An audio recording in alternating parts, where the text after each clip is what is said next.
Warning: read and follow all labels in the owner's manual. Let's walk you through the control panel on the front of the FILTAIR 215. From left to right across the top of the unit, you will see various controls. Input receptacles for optional auto start-stop sensors. Auto start-stop is a feature requiring a sensor accessory sold separately that can automatically turn the unit on when welding current is detected to help save energy. The mode selector switch is used to set unit to hand, manual on, off, or auto if you're using the auto start-stop feature. The mode selector switch must be turned to auto and the sensor plugged in for the auto start-stop to function.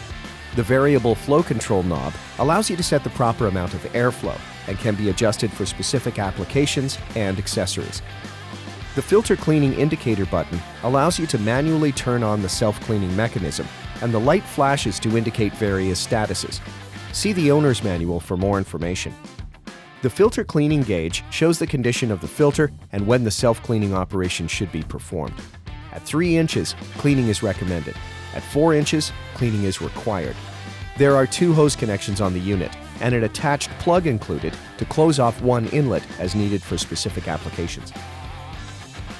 On the bottom left is the compressed air inlet. Use a 3/8 MPT compressed air fitting and supply of 80 to 100 psi clean, dry, oil-free air to allow the self-cleaning filter mechanism to operate. On the bottom right is the power inlet connection. A 20-amp female connector is provided with the machine and has a twist lock feature. Refer to the owner's manual for more detailed information and instructions.